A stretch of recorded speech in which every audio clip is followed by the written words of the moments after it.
Yes. Ow! Have mercy. MattyDaddy, Burgundy, dude. 8 days till NFL football. Brad, welcome to the show. And as always, how you doing, buddy? Oh, I'm doing phenomenal. Sipping on a little bit of New Riff single barrel bourbon, dancing to our intro music. Shout out to my brother-in-law for helping make that up for us. Dude, I'm so ready for the season. I'm so excited. I'm trying to talk my wife into letting me get a new TV to put in my bar back here so I can sit and watch it. Like, I don't know what to do with myself right now, man. I'm so excited. We're so close. Sunday, fun day. We get thirsty Thursdays. We get that Monday night where we're sweating bullets because we don't know if we're going to Monday night delight. I'm so ready. But tonight is the night. This is like Christmas Eve almost. This is fantasy football predictions. So when we got our Miss Cleo hat on in a year, we can hold ourselves accountable. I love it. We have a guest tonight, a new up-and-comer in the fantasy industry. He's all the way out in L.A., and he is a rabid Eagles fan. We got from NFT. We've seen him on Rookie in the Rise. We've seen him everywhere. And as my kids would say on Paw Patrol, Chase is on the case. Too many TDs. Welcome to the show, my man. What is up, Matty? How's it going, guys? Thanks for having me on. Yeah. What's going on, Chase, man? Like, you've been popping up all over the place. You're on, reality fantasy football earlier, Rookie on the Rise with Britt. Oh, man. You just kind of popped on the scene, kicked down the damn door, and you're here to party. I mean, hey, you and I are in this fantasy football league right now, 22-person league, just finishing it up right now. Luckily, you got a few picks in before it started auto drafting. No, man, this has been great. Just popping on here and there, I snuck 9 mines after him right before he accidentally got David Johnson. And, he was not very happy about that. Man. Man. But yeah, no, NFT draft, man, has been really, really good. If anyone's not been on that quite yet, you guys should check it out. Basically doing Dynasty meets Daily, and you get to own some cards. It's pretty cool. That's right. It's like trading cards, baby. We're all about sports here, man. Fantasy football, pro football, trading cards. It doesn't matter. It's nice that it brings it all together. But let's hit the predictions. But before we get there, we got some news to talk about. Hot off the press, baby. We got a couple zingers here. While we're zinging, they're zagging. So let's start it off with that Cam Newton. Booty scooting Newton is released. Brad, we talked about this. We just had the Scott Fish Bowl. Tell me your instant thoughts on Cam. Is this the end of the road for him? What's going on with Cam Newton? It's painful because you saw him set in free agency for quite a while. He took a really cheap deal with the New England Patriots last year, and now he's on the market at really the worst time for a quarterback. This guy has too much pride to go be a backup somewhere. It will not happen, right? So he's waiting on an injury at this point. There's very few teams out there that are going to give him an opportunity to be a starter out the gate, and that sucks because I think the perception for him last year was that he was bad. But as I've talked on Rookie on the Rise with Britt before, as I've talked on our podcast with Eric before, and maybe even on the live stream here, he had a Cam Newton season. He had his average rushing yards, his average rushing touchdowns, his average yardage, one of his best years in completion percentage. The issue was passing touchdowns, and I don't know that you can blame that guy. He was throwing to some nobodies all year long. So it's painful to see. You mentioned Scott Fishbowl. He was my low, late quarterback to try to take a flyer on. Luckily, I also took Teddy Bridgewater, so I still got 2 starting quarterbacks. So I'm not quite buried yet, but it sucks to see because I love seeing the guy on the field. He's exciting, and he played pretty well in the preseason. He looked pretty good in camp, so it kind of sucks, but I don't see him starting for anybody this year, barring an injury somewhere. All right, Chase. Let's talk to Cam Newton real quick. He's kind of covered bases for the most of it. Let's play. We are doing predictions. Let's keep predicting. Cam Newton will be A in 2021. That is tough because I agree with you, man. Like, he doesn't want to play a backup role. And so I heard the Cowboys were thinking about, but they're trying to get just some of that free press. I can't imagine him going over there.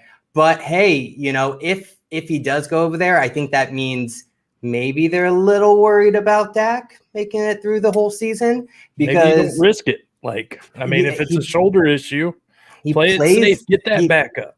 And he can play the game that Dak does. He's mobile. It could work as a backup there, but man, that's a tough one, because he does not want to just kind of go somewhere where he's not going to get any playing time. This is one of those prove it years. All right, let's bounce past it to Mack Jones now, Brad. This is a dynasty darling. First round pick from the Patriots.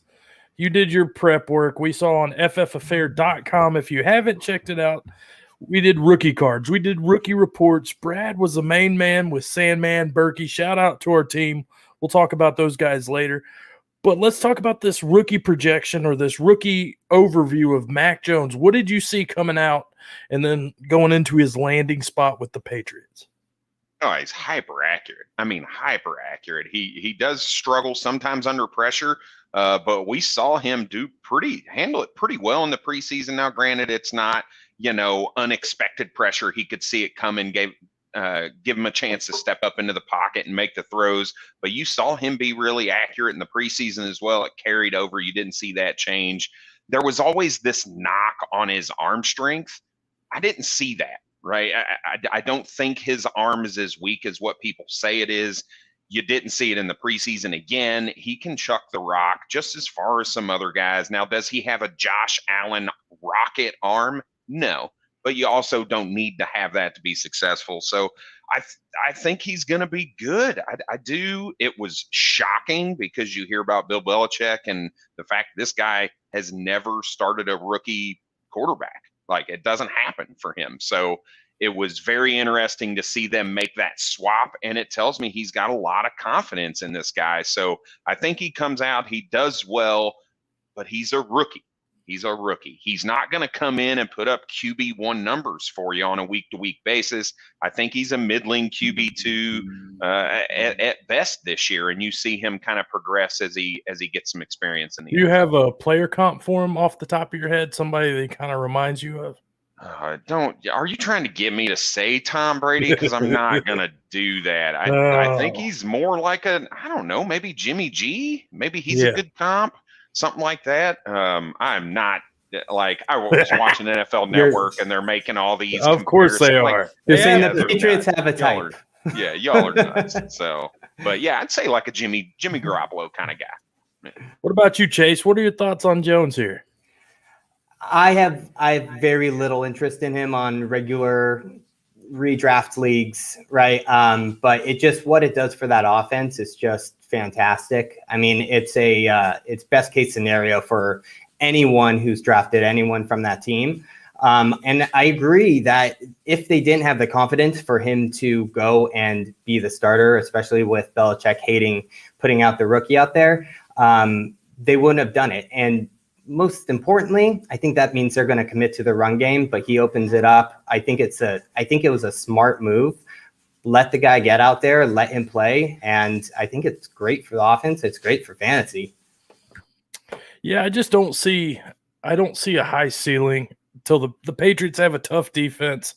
Seems like they have a type, a ground and pound style. So like you guys in redraft, I'm holding off. In dynasty, I'm intrigued, but I'm not sure I'm ready to pay up. I want to see it. I want to make sure he's not just like maybe a Cousins at best. You know what I'm saying? We'll see. We'll find out. I mean, week 1, right off the bat, he's in the lineup. So let's keep going. We got more news. Sounds like T.Y. Hilton's been practicing his wrestling moves. Took a pile driver or something because that neck landed him on the IR. That's Pittman. That's Campbell. Who's going to benefit from this? Let's go you, Brad. Oh, I'm a Paris Campbell truther. I've loved that guy since he came out of college. I wrote an article on the guy, so I'm invested, and I'm sticking to my guns. I think this guy's the best wide receiver on the team, bar none. He's more talented. He's fast. He can run everything. He can do whatever you want. He can play inside. He can play outside. And I think he's going to fit Carson Wentz's capabilities, right? You've seen some slot receivers be productive for Carson Wentz, and I think that's what he's going to do. I think they're going to end up having Zach Pascal on the outside with Michael Pittman is ultimately what it's going to look like. So I'm a Paris Campbell guy, and I'm sticking to it right now. Chase? I don't think that Pittman got a massive uptick here. I love Pittman. I've been trying to pick him up everywhere I can. I think the fact that he doesn't do any of the fancy footwork, but when you see him running out there, if I'm a defender, I have no idea how to cover this guy. And so I think he's going to continue to do what he does. I think we all expected a bit of a breakout from him this year coming into the second year. And so this will just kind of confirm that for me, but I don't think this kind of upticked him as much as we'd like. If I had to go for one or the other, I'd go Pittman probably. So we'll see. PPR, you probably have a little bit of have me beat a little bit, but you know what? I think I take that bet. Yeah, I like it. Yeah, absolutely. Absolutely. I like the fact that Pittman had 40 receptions, over 500 yards with Phillip Rivers. So we know that's going to go up. We know he's an outside receiver. We know he's going to get fed targets, and we know he's at Bible study praying every Wednesday night. There's going to be a connection, and I love Paris Campbell's talent. I love the hype when he's on the field. So that's what we're waiting for. What's going to happen? These are sexier pieces than we probably think with Wentz. So let's keep it going. Let's talk this guy. The belle of the ball, my belle of the ball, my locked and loaded top 10 RB, J.K. Dobbins, had me crying on the bed. I was in a hurry on Saturday. I was crying. I thought some bad stuff really happened to me, and it felt bad. Let's talk Gus Bus, though. This is a guy that they got ranked, a low-end RB2, anywhere to top 15 right now. What are we doing with Gus Bus here, Chase? Is this a guy you think is going to be a locked and loaded high-end RB2, or are you kind of tempering expectations? Why do you have to start with me on this one? I go back and forth so hard. I've seen him drafted everywhere from RB12 to RB35 in redraft leagues. I think that they are going to commit to him. It sounds like they have said that they want to make him the guy. He falls into their scheme. The fact that they have been manufacturing ways to get him involved every single year, even when they had JK, even when they had Mark Ingram, they found opportunities for him to go in. And now that he has this himself, I think there's no reason that they can't do that. It looks like they have 10 open touchdowns, I believe, from last year between Mark Ingram and now JK. And so even if Lamar vultures as many, he's going to get his, we know that, but That's so many extra touchdowns to go around between him and some of the other guys. And I'd be curious where you guys are thinking about the backfield there afterwards. Brad, man, I'm devastated on Dobbins. I don't even know where to start. It's like my brain's still not processing Gus Edwards yet. Maybe it's because I've seen him as like a change of pace. I haven't seen him as a lead back. Can this guy take all the carries in Baltimore and provide that RB production we want? I mean, who's going to take it from him at this point, right? Justice Hill, Tyson Williams. Is that his names, right? That's the leading guy right now, I think. Yeah, and you hear people are really talking about him quite a bit, and they were doing that even before J.K. Dobbins got hurt. There was a lot of buzz around this guy. There were, camp reports coming out talking about how good he looked and things like that. So I think that hype was regardless of J.K. Dobbins getting hurt. Now it just amplifies it. But the simple fact of the matter is, yeah, Gus Edwards, they found ways to get him involved, but they still drafted J.K. Dobbins because they did not believe that Gus Edwards could be a bell cow guy. They did not like his 3-down skill set. So I still think they're going to find ways to get him off the field and put somebody else in for him. And whether that is this hodgepodge of Tyson Williams and Justice Hill that just doesn't feel good, I do think he gets a large majority of the carries, right? There's a good chance he's in that 200 carry range. And you talked about all those touchdowns. The touchdowns are what gets you there with a running back like this. And if he's getting 200 carries and he's anywhere remotely close to his career average of 5 yards a carry, you're looking at a 900 to 1,000 yard season with 8, 9, dare I say 10 touchdowns, which is definitely serviceable. But Baltimore doesn't throw the ball to the backs, right? So you're still looking at like a 15, like a 12 to 18, 12 to 20 kind of running back, depending on that touchdown production. So do I like him? Absolutely. Am I paying up for him? Absolutely not. And that's why I don't think Gus was that far behind Dobbins. I think it was, 20 spots or something. We expected him to get a lot of work when JK was there. And so I will take a flyer on Tyson Williams any day of the week, right? Because someone's going to get the rest of that work. They're not going to just commit to a single guy. And so take the discount, take someone a little bit later. Don't put all your eggs in the Gus basket. At least I haven't so far. Man, I remember the rookie draft a couple of years ago going 201, 202, Justice Hill out of Oklahoma State over DK Metcalf, over AJ Brown. What kind of crack was I smoking? Hey, you heard the rumblings of same thing. You heard Justice Hill starting over Chris Carson in college. Is there any hope and hopes for Justice Hill to do anything in this backfield? If there's any team, if there's any team that can service 3 running backs, it would be them.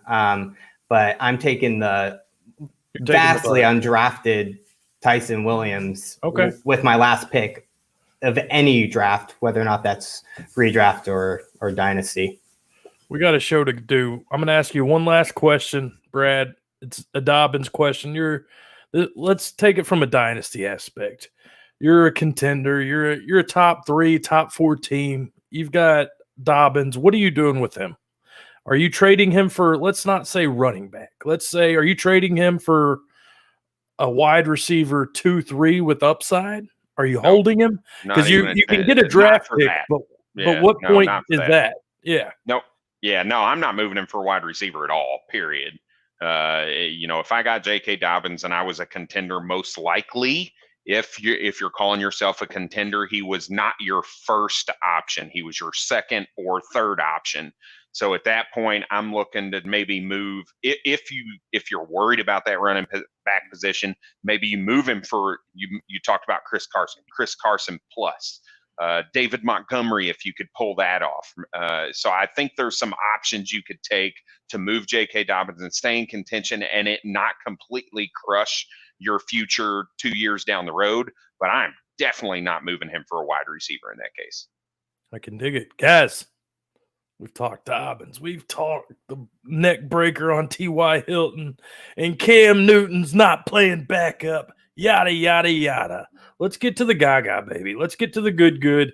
Let's talk predictions. We are literally 8 days from week 1. From the Cowboys, Bucks, baby. Next week, we'll be doing start sits this time of the week. We'll be doing predictions or Thursday night previews. So let's go quarterbacks. Let's talk predictions. Too many TDs. Chase, I'm going to let you go first because this is a spicy take. Lay it on. Why is it spicy? It's not spicy. It's spicy, baby. You're going to call – you see the Eagles stuff in the back. You're going to call me a homer. I promise this isn't a homer pick. I've come around. I wanted nothing to do with them at first, but the more I've looked in, the more I feel like this is something we have to do. Jalen Hurts will be a top 5 quarterback, plus a little asterisk that's going to help you out if you're drafting today. So how many top 10 quarterbacks last year do you guys know had 230 rushing yards out of the top 10? I've asked you this, Matty. Out of the 10 top 3 games. 3 games. 10 or 9 out of the 10 top 10 quarterbacks last year had Tom more than Brady was the only one without it, right? Rodgers was the only one who didn't have 230. And Hurts averaged 65 yards per game, 3 games that he played the entire game last year. That is insane. If you times that by 16 games, That is a league-leading 1,360 yards. That is bonkers. But it's okay. I understand. Probably not going to happen. Let's cut that in half, right? Let's chop that down to 680, which is more than reasonable. The only players that had above that were Jackson and Murray last year, both top 10 guys. And the fact that the only quarterbacks who had more rushing yards than Hurts last year, with only playing 3 games who weren't top 6, Cam, obviously, Taysom Hill, Daniel Jones, and Lamar Jackson. Look, this is just a cheat code that we've talked about every single year. And the fact that he's going to be playing with a depleted defense, he has some capable pass-catching running backs, is just fantastic. And his schedule is probably one of the easiest completely from beginning to end. But what I do, and this is for redraft, and I'm letting everyone know, you be the last person to take a quarterback. You grab Jalen Hurts, and then you come back and you get Trey Lance. Because Trey Lance, by the time end of the season, is going to have so much value, and his schedule lines up so perfectly with Jalen Hurts at the end of the year. So grab those two, get yourself a top 5 quarterback. It's a slam dunk. Dude, does his passing volume, does his inaccuracy, as they say from last year, do any of these signs worry you, or do you feel like getting the upgrade in Devontae Smith, having Ertz there, that this is just, it feels more of a safety blanket than people were thinking? He looked good. I don't think he's going to be. Lamar Jackson averaged 183 yards a game last year, and that's because their defense and their run game. The Eagles don't have those luxuries. They are going to have to keep up. And so even if they start to fall behind, he's going to have to throw the ball. They don't get to control the game like that. And so with Lamar not hitting those numbers that I'm saying that is Hurts' average so far, he was a top 10 guy. So let's go. We're doing this. All right. The chosen rows. I have 12th pick and 12 team. I want Eckler and Gibson. Robert Woods, 36 pick. What do you guys think? Little draft question here. Yeah, Eckler and Gibson. That's not bad. Killer start. Yeah. You're killing it. I'd be curious to Robert Woods at 36 seems just a tad high to me. So it sounds like it's probably a 1 quarterback league. Right. Especially with Eckler and Gibson being at the turn there. But I think that's a killer start to your redraft league for sure. Talking about a hell of a quarterback, Derek Carr here, Brad.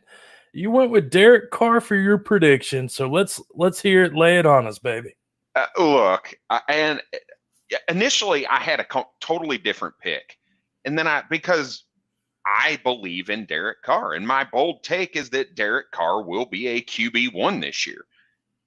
I didn't think that was a bold take until I looked at ADP and saw he's going off as the QB 24 in redraft and QB 27 by PFF.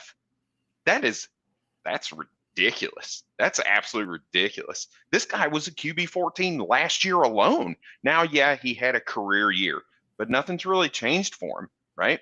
They got Bryan Edwards healthy, Henry Ruggs in his second year, Darren Waller still. I'll tell you, to me, the biggest gain, the biggest asset to Derek Carr getting to that QB1, and people are going to hate this, is Kenyon freaking Drake. This guy is going to catch the ball. Kenyon Drake was at his best when he was used as a 3rd down receiving back in his days in Miami.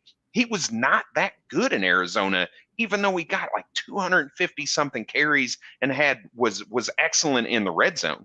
He's going to be a huge asset that Derek Carr really didn't have, right? They were throwing the ball to Devonta Booker and Jalen Richard. Those guys they can't hold Kenyon Drake's jockstrap when it comes to that part of his game.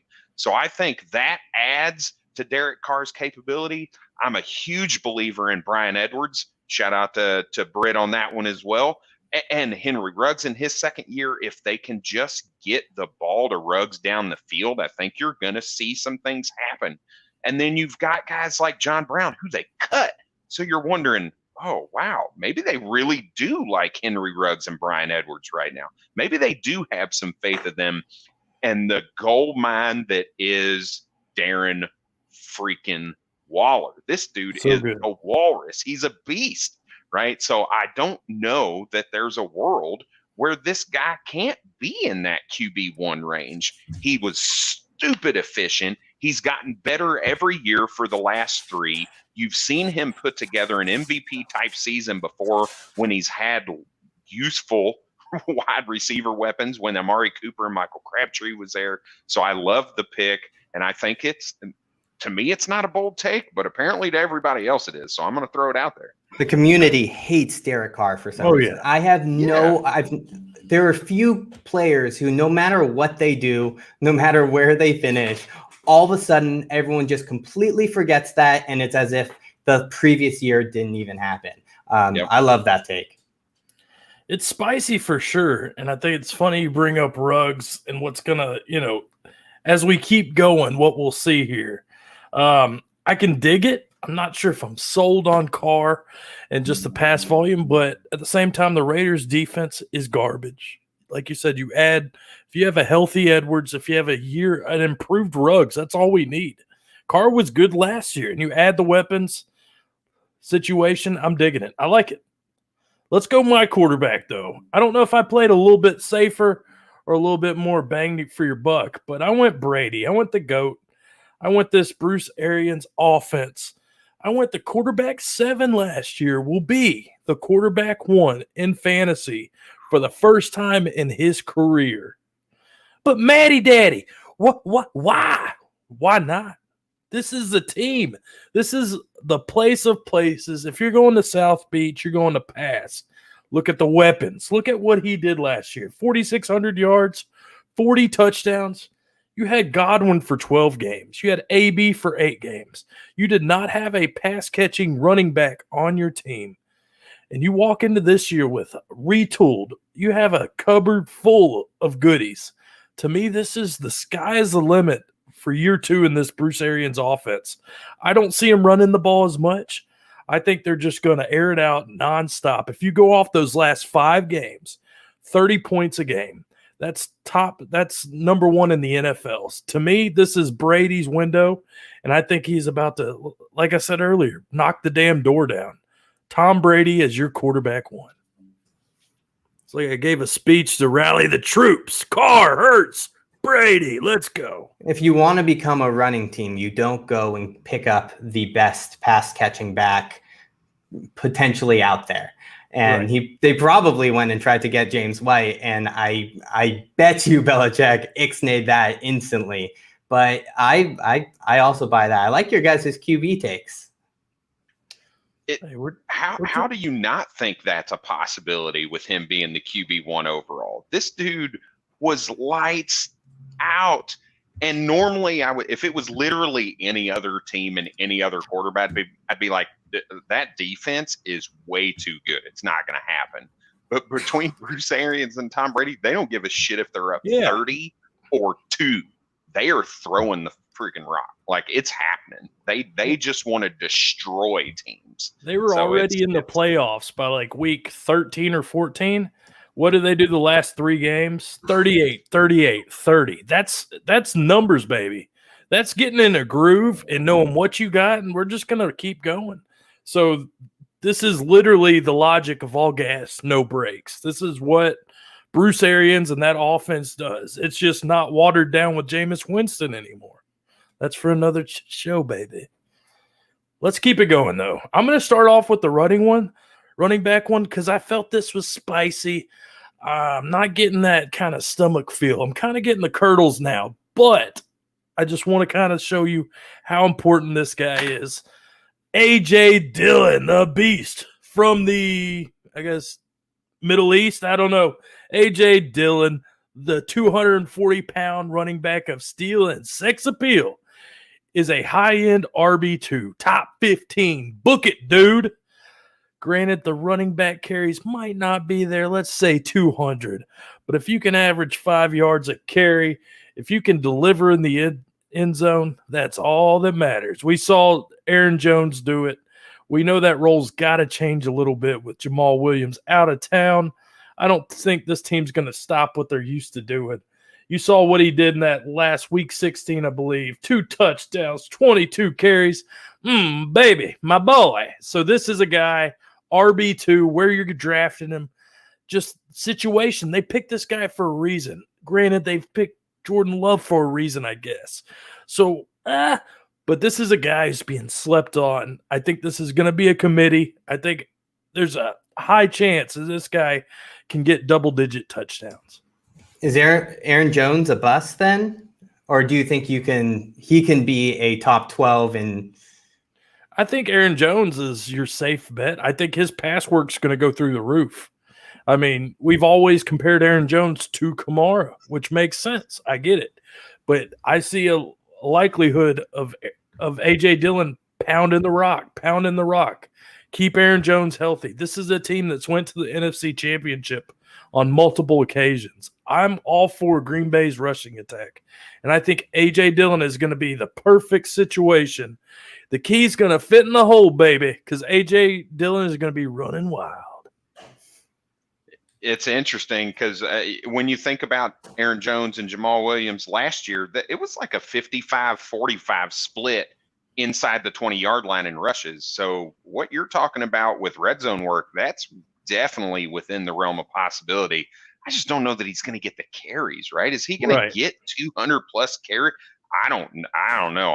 I was leaning more like that 5 to 8 per game range. See, I'm kind of hoping for like 10 to 14, you know.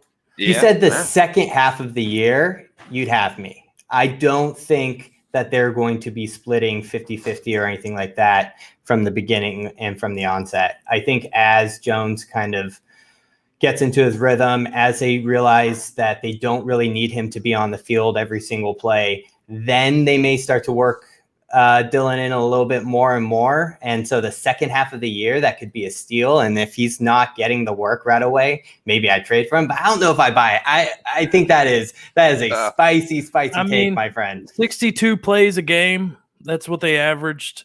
They ran about 48% of the time. That's about, 28 possessions right there. We could see Dillon getting some of those touches. We've seen the groin injury already with Aaron Jones. That's quickness. That's agility. Let him do his thing. Let Dillon do his. Shout out to Brian, the biggest A.J. Dillon truther I've ever seen. Let's keep it going, baby. Let's keep the talk and walk the walk. Let's go more RB yum-yums. Let's see what we got here. Oh, this is not one of my favorite flavors, but I'll let you do your talking here, Brad. I can't wait for this because I want to be convinced. Yeah, the Ball Blast girls are going to hate this because they talk trash about Joe Mixon all the time. Bold take for the running back position is Joe Mixon is going to lead the league in running back touches, rushing, receptions, all combined. That's a hot take. That's a bold take. But we don't why are we doing bold takes that are like Derek Carr is a QB1? Like, all right, well, that's within the realm of possibility. That's not a bold take. To me, this right here, baby, is a bold friggin' take. Joe Mixon leading the league in RB touches. So when you look at the last 5 years average, you only need about 390 touches to lead the league. That's the average between the last 5 years. Well, Joe Mixon's getting 270, 280 carries a season when he plays a full season. That's kind of what he's on track for, right? So I'm also making the assumption that we've got a healthy fucking Joe Mixon for 17 games here, right? So that's only 110 targets. He was on track for 70 last year before he got hurt. He got 195 vacated targets. Look, I'm not a Jamar Chase truther, so maybe that's feeding into this a little bit. Jamar Chase ain't getting 195 targets, right? Tyler Boyd is going to see his normal share. T. Higgins, we expect to see a little bump. Where's the rest of those targets going? I think they're going to Joe Mixon. There's no Giovanni Bernard. They just cut Travion Williams. They just cut Puka Williams, both of which are pass catching backs. So now you're looking at Chris Evans from Michigan and Joe Mixon.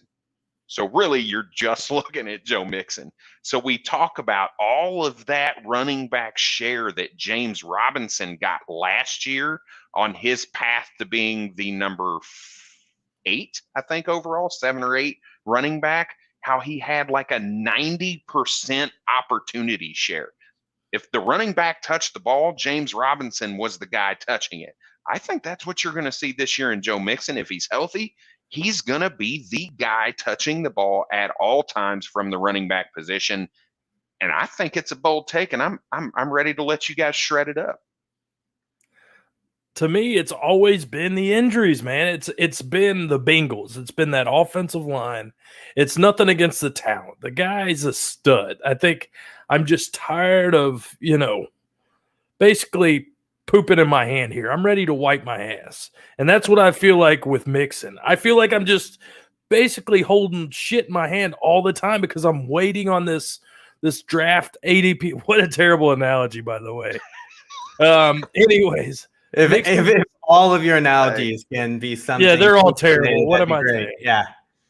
Just where I'm drafting Mixon, I don't think it's a steal, but show me this year. The guy's still young. He still should have plenty in the tank. It's how good are the Bengals going to be, and how often are they going to really maximize Mixon? What are your thoughts here, Chase? I just go back to when they strung us along for the whole second half of last year, right? It's tough because obviously they didn't have anything specific that they were worried about, but they wouldn't quite let us know what was going on. I don't know if he has some kind of injury, something going on with him that they don't think that they can give him the full workload. Maybe it was a lost year and they wanted to just kind of finish it off without him. The whole Bengals offense is one that I'm completely avoiding this year. I just don't know if they're going to be able to come back from all these injuries. I don't know. Chase isn't going to be the answer, at least not this year. I'm pretty confident that they will be one of the teams with the least amount of fantasy superstars by the end of the year. Can that be my take? Cool. I mean, they've got a stacked cupboard. It's just, I know it's Burrow. Is he healthy? Is this O-line improved? Can Mixon stay on the field? It's so sexy and juicy. Yeah, T. Higgins. Exactly. That's my man. T. Higgins. Come on, don't be talking bad about him yet. Everyone's paying for T. Higgins and Boyd and Chase as if they've already been elite for years. I mean, you look at where they are going compared with the Cowboys wide receivers and the Tampa Bay, people who have been proven, and some people are taking some of these over some of these proven commodities. I don't buy it. I think they're overpriced. I think we're buying them at their absolute ceiling. Joe Mixon, where he is going, is buying him at his ceiling. I can't do it. I can never pull the trigger there. Chase? Eric and I talked about Chase, right? He's going off the board as the wide receiver 12. Crazy. This is dynasty, that was dynasty right. We were talking about, not redraft, but then, that's insane. Nuts. That is absolutely insane. There is nothing that has proven to us that he's going to be able to translate his skills so far. I'm sure. Missed a year, he'll figure it out. He will get in there. He will get acclimated, but not this year. Come on, man. Come on. Let's talk about not paying up for an RB. Yeah. Let's say you wait for the later rounds of the draft, kind of the bottom of the barrel, as some would say, RB2s. Let's talk Mike Davis, RB12 last year. We saw the receptions. We saw location, sister. So, Chase, fill us in on this bold take with Mr. Davis. I love the players that I have that I can know are going to be there way past where they're being drafted. And Mike Davis being drafted outside the top 24 is just insane. I have that he will be a top 12 back in PPR. And that's not a crazy take. I don't understand. The only argument anyone has against it is, can he hold the workload? And that has been disproven over and over again. Look, this is why I'm bullish on him. He had the second most 5+ reception games last year of an RB. Second most. That's bonkers. Atlanta was number 1 in pass attempts last year. Looks like there's going to be opportunity. Arthur Smith runs the offense through the running back and didn't draft any. They have some confidence that he's going to be able to hold up. He's going to be involved no matter the game script. He's being drafted at his absolute floor. One of my favorite accounts, Hayden Winks, posted this great graph of forced missed tackles per reception versus number of receptions. And he is just blown up their bounds. And I posted a compilation of some of those. He is forcing missed tackles everywhere. So whether or not he's running, whether or not he's catching, it's going to be amazing. And then everyone says he slowed down towards the end of the year. Whenever he had 6 targets, and that was 7 times last year, he averaged 19.5 fantasy points. And the last of that was week 14 against Denver, where he had 26.3. I'm not afraid of his schedule. I don't understand why we are giving him that discount and trying to avoid him when he's proven that he can be that guy. I don't understand what else is there to say. There's no one behind him. Right. Brad, give me your breakdown on Mike Davis. Please tell me. We saw what he did last year. We see the Arthur Smith offense. We see he's in Hot Atlanta with no Julio Jones. So you would think the rushing attempts, the passing attempts. What is your thought process on Mike Davis? Yeah, I mean, it makes sense, right? That a guy being drafted outside the top 24 that we just saw last year, when he's given the workload, that he can be productive. Oh, Britt, we love you, man. We love you, Britt.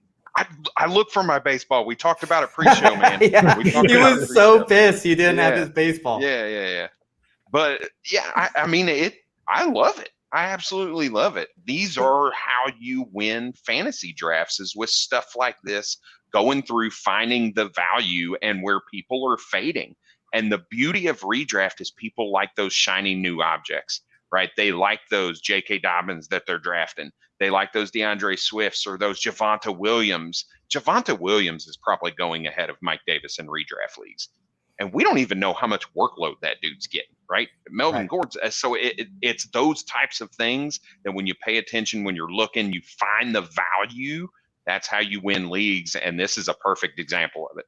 I love grabbing a running back in the first round, going wide receivers, and then pulling up Mike Davis as my second RB. And it's happened in pretty much every draft I'm on. And he's just sitting there. No one wants anything to do with him. And I've scoured the internet. I have not found one negative thing about him other than he can't hold up the workload.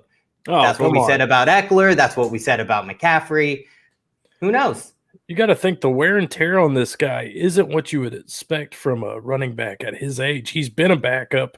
He's been on some pretty good teams with the Seahawks, with the Niners. This is a guy I'm in love with too. I think he could easily be top 15, top 12, sure. If the workload is there, if we see an increased workload, we see a couple more touchdowns, sign me up for Mike Davis, man. I feel like you can't go wrong where he's being drafted. Guys, we've hit quarterbacks. We've hit RBs. Y'all ready to get down to the nitty-gritty? Let's talk some receivers, guys. Chase, I'm going to let you hit it first. Back to back here, man. We talked Carr earlier. We said we need to get Ruggs on CPR, life recitation. So let's talk Henry Ruggs. All right. I love the Carr call. Obviously, it works with mine. Ruggs being drafted 55th in the 12th round is just, come on. That is horribly. Hope we haven't audio issues over there. Look, here are the things that we love. He's in his second year, breakout year for wide receiver. He's on a team ranked 7th in passing. Fantastic. That's why we love Carr. Right. He's on. There are 23% vacated targets. That's a lot to go around with for just the remaining 3 guys. And we thought Smoke was going to be there, and they got rid of him. He was drafted over Lamb and Jefferson. He has a capital, first-round capital. He is potentially their wide receiver 1. Right. I get it. Edwards may be the guy. And you can get both of these guys at the end of your draft. A lot of the things I just talked about also apply to Edwards. I get it. But for some reason, Ruggs is getting a lot of the press of, sure, there was that, what was that thing that came out where they said he was basically TO? Sure, that's exciting. That's funny to talk about that. But at the end of the day, Ruggs was the one drafted in the first. He's going to be the one stretching the field. There's one other stat that I had here that I absolutely loved. Did you know that Nelson Aguilar had 34% of the wide receiver targets and 57% of wide receiver touchdown? Everyone talks Darren Waller. But when you have 34% of the targets that were going to wide receiver and 57 touchdowns, that has to go somewhere. And Ruggs and Edwards together had less than 34% of the wide receiver targets. So there is room to go around. They can spread it. One of those guys is going off this year. I know that 100%. One of these guys, yeah. These were first and second round picks of the Raiders, if I'm correct, last year, right? Yeah. So and we're worried about Kittle, or we're not worried about Kittle, but yet we're doing Debo and Ayuk at 22 and 33, and we are leaving these guys out to dry. I don't see it. I don't understand. Again, people hate the Raiders. I guess it's just that whole team. But, within the realm of possibilities, absolutely. Brad, are we spoiled with like instant production from the receiver position sometimes? So when a Ruggs, with a Bryan Edwards, guys like this that are either banged up or just don't flash right off the bat, we just kind of push to the side. Is that what's going on here? Do you see the upside, the talent that made this guy a top 12 pick last year? He can't talk. Yeah, he agrees. Could not agree more. Yeah. Brad's having some technical issues with his audio. Too much say what karaoke or whatnot. Yeah. And I love people who don't believe this and don't think it's possible. Nelson Aguilar was wide receiver 30 last year. Calling Henry Ruggs wide receiver 24, just taking some of that, easy call. Absolutely. While Brad tries to rebound from audio issues, I'll keep it going. I want to hit on my guy, man, because I have been screaming from the rafters all dang off season about Mr. Claypool. This is the guy, my guy. There was Dobbins, and now I'm left with just Claypool. Claypool is a beast. He is DK Metcalf for the AFC. This is a guy started off the year with low snap shares and took off. This is a wide receiver 1 in 2021. We're talking about a defense. As much as we want to toot the horn of Najee Harris, this offense was 32nd ranked for rushing.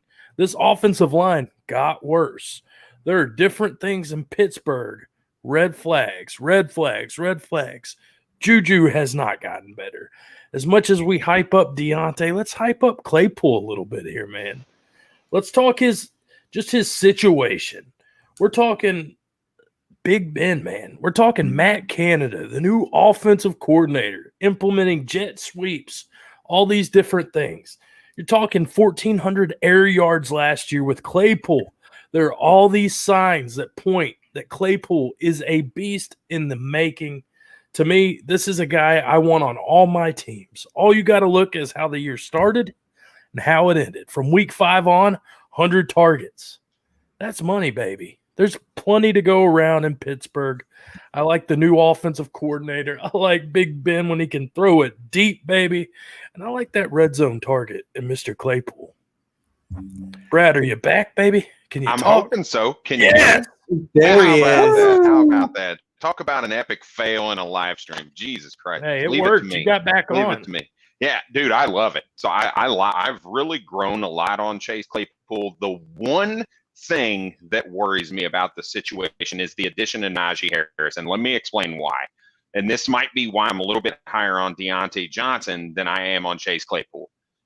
Between Chase Claypool and Juju Smith-Schuster on touchdowns inside the 10-yard line, they accounted for 11 of those, 6 of which went to Chase Claypool, 5 of which went to Juju Smith-Schuster. Only 2 went to Deontay Johnson. So now that they add Najee Harris to the mix, inside the 10-yard line, you got to think they're going to try to rush the ball a little bit. So some of those red zone touchdowns may now go to Najee Harris instead of Chase Claypool and Juju Smith-Schuster. So that's the one thing that worries me just a little bit, but I've really come around on Chase Claypool. This dude is really freaking good. Matt Harmon's reception perception really likes him as well. If you're a metrics kind of guy and you look at that stuff, go take a look at it. I think you're spot on, to tell you the truth. Well, that's the thing. You're picking between Deontay and Claypool. You're picking also between ADPs. To me, I see the upside in both these guys. I'm not going to lie, but I see Claypool could literally establish himself as that red zone target, as that deep ball receiver. All we got to do is have Big Ben's arm a little better than last year. Knock the rust off of that thing. Like I said, Matt Canada has the jet sweeps. He has the motion play. So he's going to have a 6'4", 230-pound receiver involved. This guy, if you remember him coming out of the combine, he was a freak from Notre Dame. This is just a guy I've fallen in love with. Chase, what's your thoughts on the Mr. Claypool? You know I love me some Chase. Actually, I guess I don't love Jamar Chase, but I do love the Chase Claypool. I'm invited to the pool party. Look, 16.7% target share last year, and he was wide receiver 19. 16.7.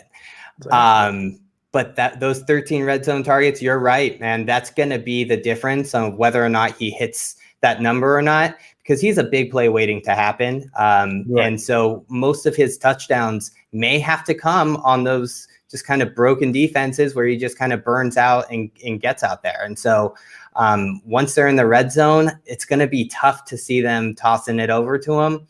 But hey, I'm all about it. I'm in on him. I'm in on Deontay. I think both of them could just be massive successes, outperform their ADP. This team's going to look much better than it did at the end of last year. I guarantee it. Claypool, we've talked Ruggs. Let's get to the third receiver of the bunch. This might be the most spiciest take of the whole show today. Let's go Hollywood. Brad's been on this guy forever. Let's just go. Just go. This guy, let's talk Hollywood, baby. All right. So you thought my last one was bold. This tops that. I'm calling Marquis Brown. Bold take. Top 5 wide receiver finish this year. Top 5. As it freezes on me, at least on my screen. Is that mathematically possible? Look, I'm loving the opportunities this guy gets. Rashad Bateman out 6 to 8 weeks. Sammy Watkins, not exactly the pillar of health. You see the growth in Lamar Jackson, and a lot of this hinges on me believing in Lamar Jackson being a passer as well. But let me put a little bit into perspective. Let's just talk about Marquise Brown as a wide receiver. Look, this cat can run and do anything you ask him to do. Again, I'm going to go back and kind of mention Matt Harmon's reception perception. You look at that, this dude literally wins everywhere, with the exception of against press coverage, which is at a pretty small amount. Thanks, Eric. Eric trying to make us break kayfabe over here. Yeah, right. So look, but when you think about what this guy can do, it's everything. And now he doesn't have to worry about people taking away targets from him, at least for the first half of the season. But when I think about, okay, well, I've talked what it looks like on film to watch this guy. This guy's good. He looks good everywhere. Let me just kind of feed these metrics, guys, right? There were only 6 wide receivers with greater than 35% of their team's air target share or air yards and had a positive yards after completion per expectation. So they got more yards after the catch than expected. So let me read these guys off to you. Tyreek Hill. That's top 5 guy. Yeah. Calvin Ridley. My man Eric thinks he's the wide receiver 1, right? He just commented. Very possible. Yeah. Justin Jefferson. We just saw him go off. DK Metcalf. This dude's a freak. Right? Then we got a little bit of an outlier in DJ Moore. And you know who that 6th person was? My fucking man, Hollywood Brown. Hollywood, 30% plus air yard share of the Baltimore Ravens and a positive yards after the catch above per expectation. So this guy can do everything, not to mention he's tiered in analytics with some of these top tier guys. And so you say, all right, well, you say some of that stuff. What are some other metrics? I say he's the 8th in the league in creating separation per PFF. So if you go at PFF and you look at separation, or I'm sorry, NFL Next Gen Stats, and you look at separation, he's ranked 8th among receivers in creating separation on routes run. This dude is good. And if Lamar Jackson has nobody else to throw to because Sammy Watkins is going to get hurt, Rashad Bateman is still hurt, this dude's going to be a fucking stud. He's going to be a stud. So I'm calling my shot. I've got him in a lot of places already in Dynasty, so I'm holding, obviously, because nobody's willing to pay what I want for him, right? So Marquise Hollywood top Brown, 5, top right? 5 wide receiver. That's right. That's right. Pay it up. My biggest problem with Baltimore is you don't have anybody, it seems like, that's fantasy relevant other than your tight end 5, Mark Andrews, who is wide receiver 39 in PPR leagues.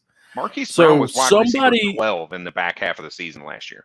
Somebody has to be elevated in this offense, hopefully, other than Lamar Jackson. Is he just going to run wild and just, like you said, wide receiver 12 the back half? That's intriguing. You mentioned him with Tyreek Hill, DK, Calvin Ridley. So the upside's there. The play, we just have to see it throughout a season. Chase, what is your thoughts on Mr. Hollywood? 45%. He had 45% of wide receiver targets last year. Unless you think that number is drastically going up, even though they have more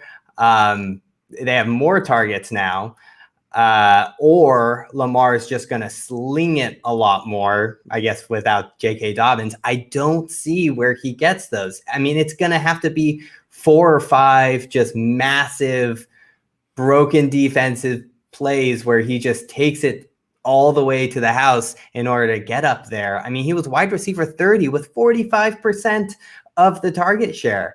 Maybe they started to figure out, maybe they started to connect later on in the year, but oof, that's a tough one for me. Yeah, so think about Marquise Brown in the slot, right? So he got asked to run a lot of deep routes, a lot of post routes. Think about his speed from the slot that they could utilize with now Rashad Bateman or Tylan Wallace on the outside, Sammy Watkins on the other side.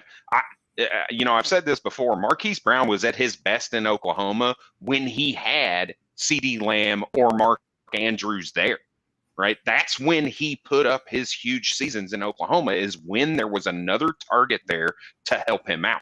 So it's like I said, it's bold. It's bold. That's why we're doing this right now, right? Well, and that was what he was, such a dominant athlete coming out of college. First round draft capital. This guy could do everything from a receiving standpoint. So the talent's there. I have no doubt in my mind. It's just, how do they make this guy, maximize this guy's talent to fit their offense? So a lot of intrigue with Hollywood Brown. I'm not going to lie. And the price you're paying for him, if he does continue that route, the wide receiver 12 over the last half of the season, this is a guy that's got a lot of intrigue. Let's talk about tight ends, though. Let's keep it going. We've hit quarterbacks, running backs, receivers. FFaffair.com. If you want to see the Bourbon Dudes rankings, you want to see the MattyDaddy's rankings, you want to see start sits. They may not want like to that. After Marquis Brown being top 5. So. We're bumping them up, baby. We just lost all the viewers. It's a bold prediction, but it's one that's fun because a year from now, let's say Hollywood, this happened last year. We had a certain Bourbon Dude who was calling his shot saying, hey, Tua is good. Burrow's good. But what about Herbert? Herbert played pretty damn good. And you know who called that one? Bourbon Dude. So let's keep it going, baby. Thanks for the shout. Let's get rid of that baseball, baby. I'm hyping you up. Zach Ertz, though. Nobody's hyping this guy up. Too many TDs. You are a resident Philadelphia Eagle fan. Walk me through Zach Ertz. What's going on here, man? Bourbon Dude stole my play, and so here I am coming first time on your guys' podcast here, touting 2 Eagles. But you know what? It's fine. I'm gonna stick with it. I absolutely believe that Zach Ertz will be a top 8 tight end this year if he stays with the Eagles, right? Look, he just came out today and said, this is where I want to be. This is the team I want to play for. When they came out in this preseason, the one time that we saw Jalen Hurts, he was targeting Ertz. It was Hurts to Ertz. You hear it all the time in their practice. I don't think we are. I think we are putting Ertz way too far down when we have Goddard up there. I think they're going to be a much closer pairing than we actually believe they are. I think that it's very possible that Ertz gets way more targets than Goddard. We'll see. They're going to focus on the tight ends a ton. I don't see them stretching the field too much. I would Devonta Smith to be able to start showing us a little bit of what we expect him to have and open up that middle of the field. But I think that they are going to be smart with their targets, with their depth of field. They're not going to be slinging all the way down there if they don't have to. And so that's why I'm a big fan of both tight ends. I'm a fan of the running backs. I'm a fan of the new Kenny G. I think they're going to have to keep it close and let Hurts run, toss it over, pick up. Don't draft Zach Ertz. I'm not asking you to do that. I'm saying if you need a filler any week, he is a good call. Throw him in there, play him. Don't draft him. You don't have to. But it's going to be an easy points, easy kind of share of the targets. Go for it. Go for it, Brad. Any Ertz takes here? Dude, I love this. And I don't understand why there's so much disrespect for Zach Ertz. Just 2 years ago, this guy had 135 targets, and that was with Dallas Goedert. So to think that this guy's just going to poof here is asinine. It's absolutely asinine. They don't have anybody outside of Devonta Smith. I'm sorry, Britt. Jalen Reagor is fucking washed. Dude, that dude does not. He's done. Now, is he going to get some run on the outside? Absolutely. Greg Ward, now that they cut Travis Fulgham, absolutely. But Devonta Smith, Dallas Goedert, and Zach Ertz, they're the guys. And then between Boston Scott and Kenny G, right, we're trying to figure out what that's going to look like. Miles Sanders is definitely probably not getting that work anymore, that passing work. But Zach Ertz is a favorite. He's a Philadelphia guy. Everybody in Philadelphia loves him. It's going to be interesting to see what Nick Sirianni kind of decides to do with that offense to include 2 tight ends. Are they going to run a lot of 2 tight end sets? Because there was a lot of talk about Zach Ertz being on the trade block. So maybe they don't have him in the plans. Who knows? So I would agree. You probably don't want to draft him, but he's definitely going to give you some weeks that if you're streaming tight end and that's what you're going instead of going for one of those top 3 or 4 guys, he's definitely going to be a smash play for you on several weeks. I've always been an Ertz fan. I've heard the Minnesota Goddard rumors, trade speculation, and I've also heard that Goddard doesn't have work ethic. So all these things, when you take somebody like Ertz, who's the consummate professional, your ultimate safety blanket, and then you take just my hatred for Goddard, I'm all about it, baby. So Yeah, I could see it. I mean, somebody's got to catch passes in Philadelphia. Granted, I'm expecting big things from Devontae Smith, but I could definitely see Ertz here kind of making a staple. Tight end 3 to 12 or 13 is 30 points. So we're talking like a 2-point difference between what? Tight end 3 to 12? Craziness. Brad, the belle of the ball. Here he is. Mr. Hawkinson running wild, brother. Fill us in on the Hawk. You're my boy, Blue. Eric, this is for you, man. I'm saying T.J. Hawkinson. He's going to be the overall tight end one. Detroit fans rejoice.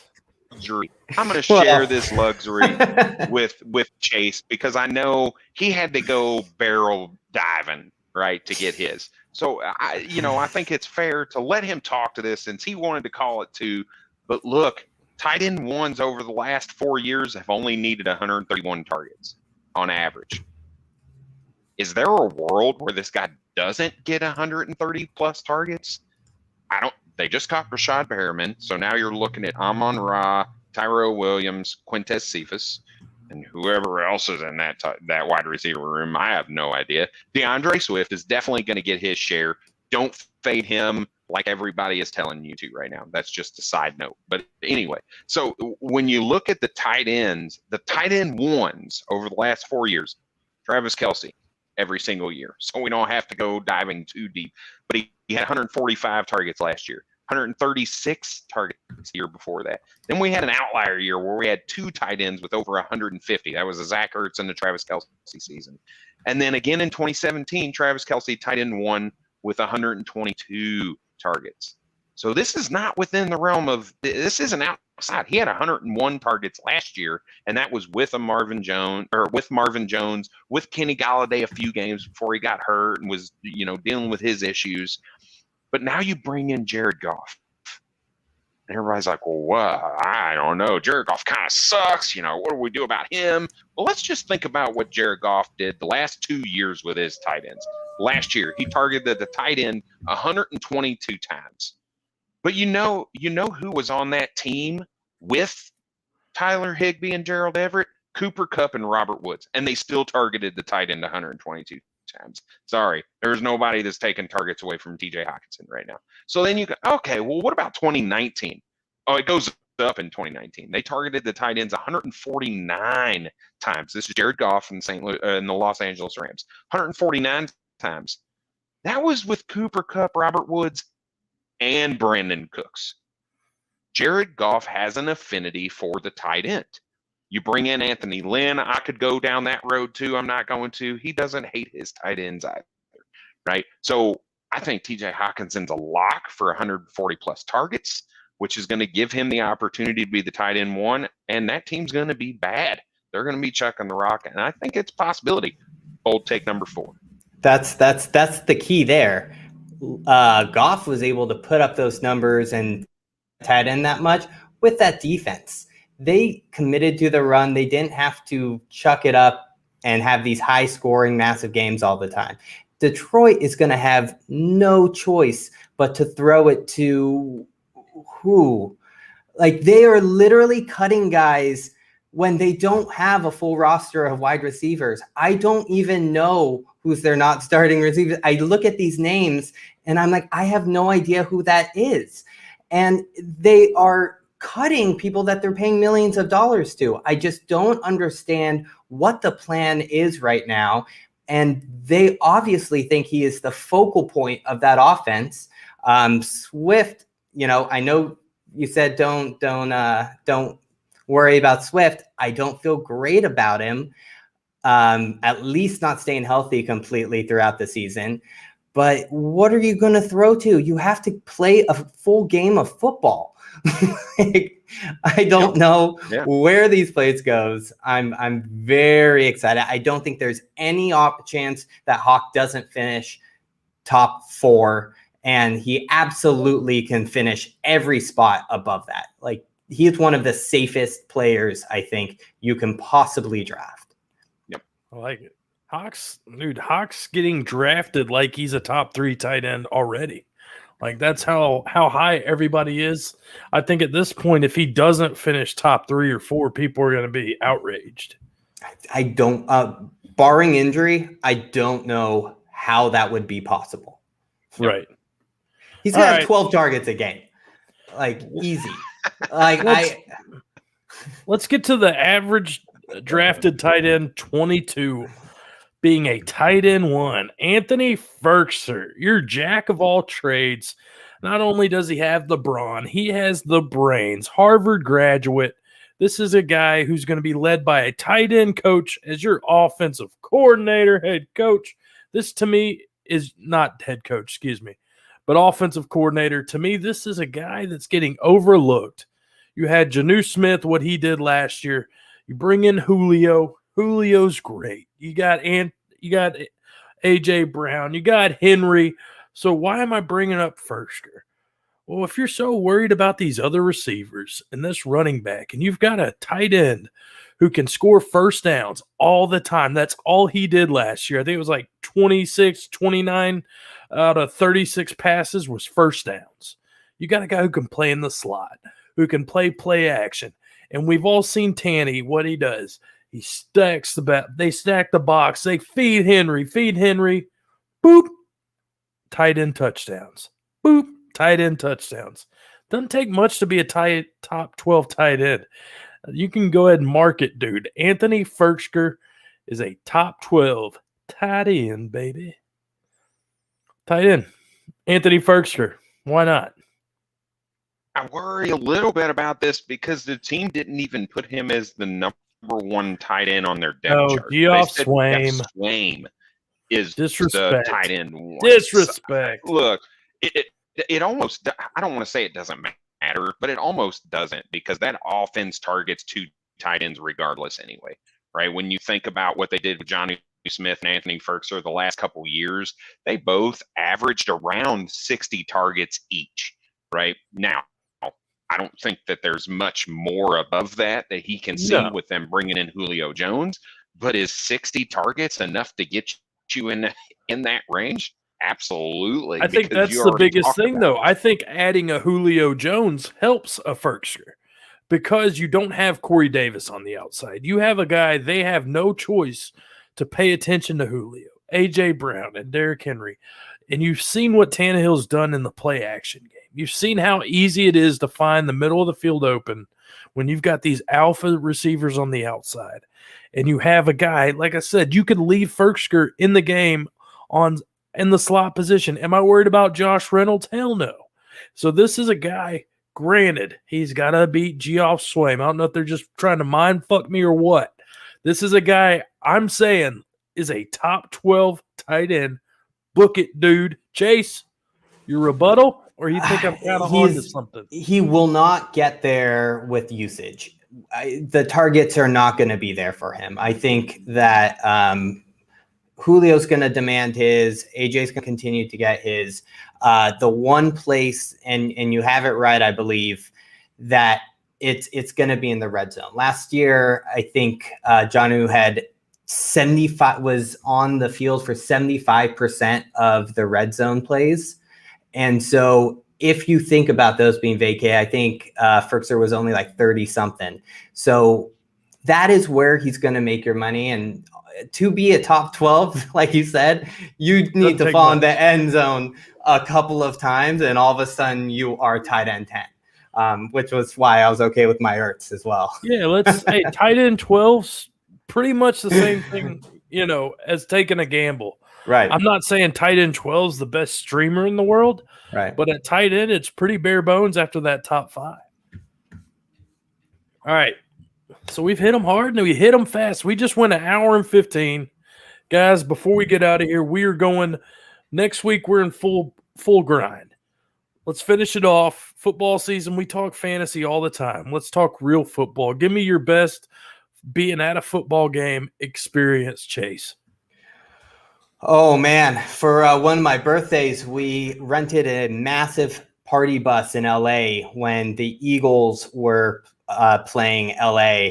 And we took it to the place where they film Always Sunny in Philadelphia and took a picture of all of us out front of there, decked out in Eagles gear.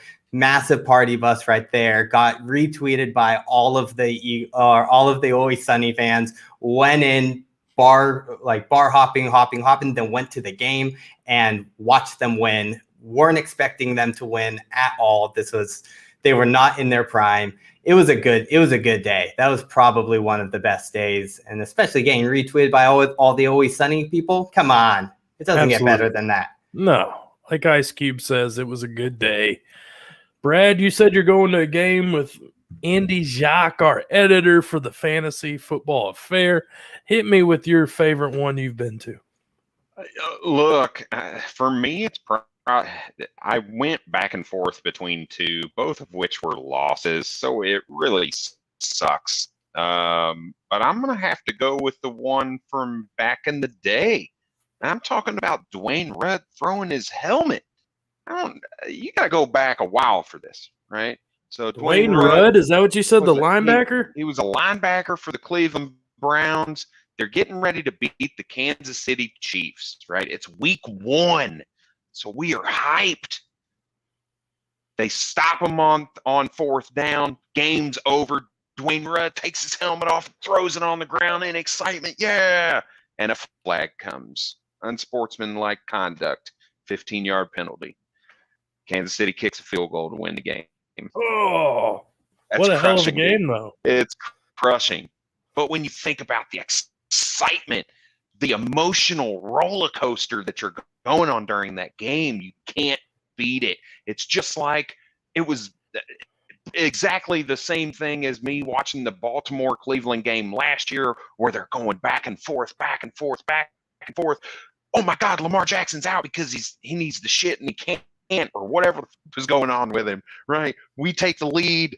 I'm in excitement. Lamar Jackson comes back, throws that ball to Marquis Brown. They win. I'm like, oh my God, I'm back on the bottom of the roller coaster again, right? Those type of games are so exciting to me. Do I want to see my team win by 50? Sure. Is it as exciting for me as it is to see an up and down, back and forth kind of game? No, with the one exception of them kicking the shit out of the Pittsburgh Steelers last year. Moving on. Market, dude.